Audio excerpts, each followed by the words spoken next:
a whole lot. So this podcast now is actually, for want of a better word, to showcase and to tell others what you're doing to encourage them in the marketplace, and to also encourage persons like me and others to get involved in the marketplace. And there are so many ways in which we can get involved, I'm sure. And if we're not in the marketplace, we can be in the marketplace on our knees and through prayer and through encouragement.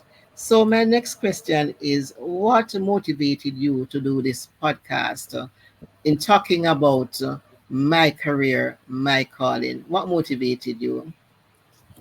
Thanks.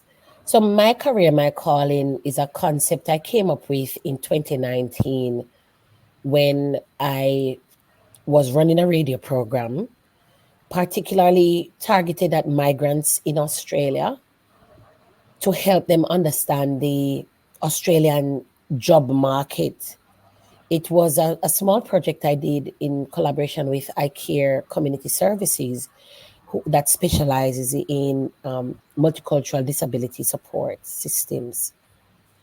And we had the opportunity to go for this community-based grant. And I actually thought, if we were going to do something, what could we really do? And one of the issues that has come to me, people, let me tell you, I can't tell you how many people have come to me and asked me, how is it that you do so well in the marketplace?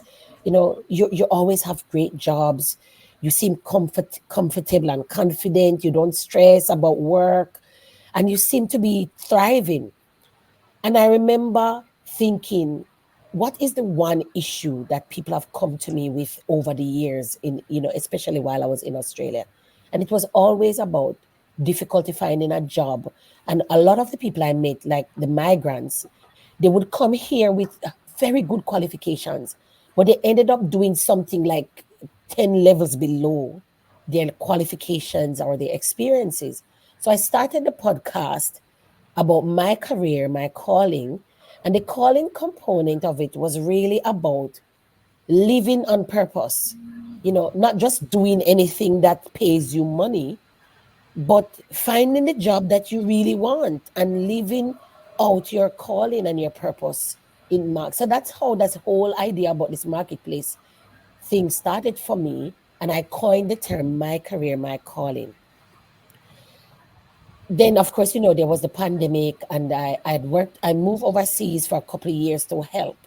So my radio program got shelved. But this year I really felt led that I needed to go back to that dream, that vision I had around empowering people in to find and live out their calling by having the right job, having the right skills, having, the right abilities to find the right job and do what God really wanted them to do. So while I was setting up the marketplace missions movement, one of the things I wanted to do was to have a regular platform that I could provide information, but not just me talking, but also finding other people who were doing what they felt they were called to do, living out their purpose and sharing their stories as well.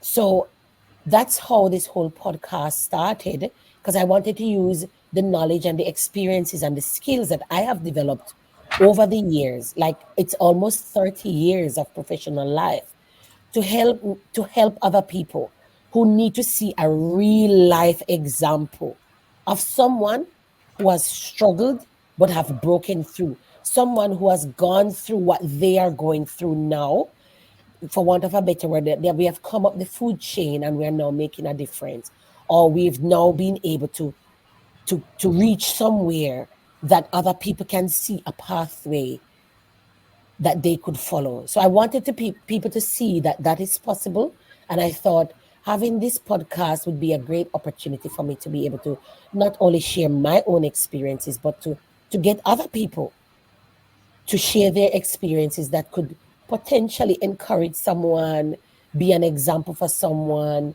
and provide some guidance along the way as well for people. So this is the whole the idea behind this podcast series.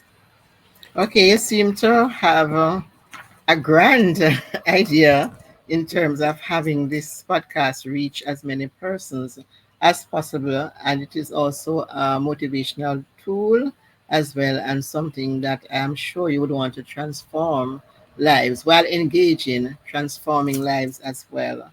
But who is your target audience? You talk about people, but you haven't.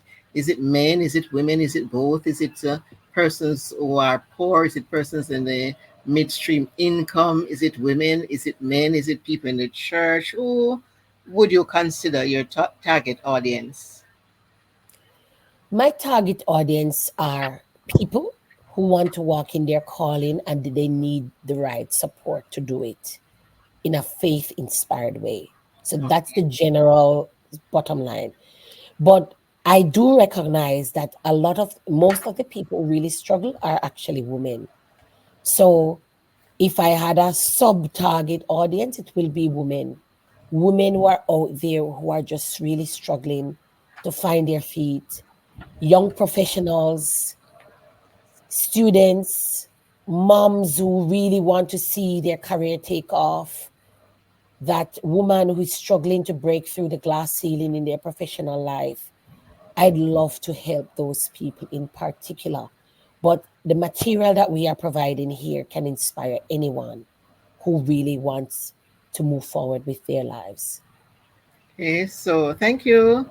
Um, when you're describing your target audience, one word or some words that were coming to me is that persons in extremely challenging situations. So whether they are males or females or poor or rich or black or white or wherever they are, but their situation is probably challenging for them, and you want to assist them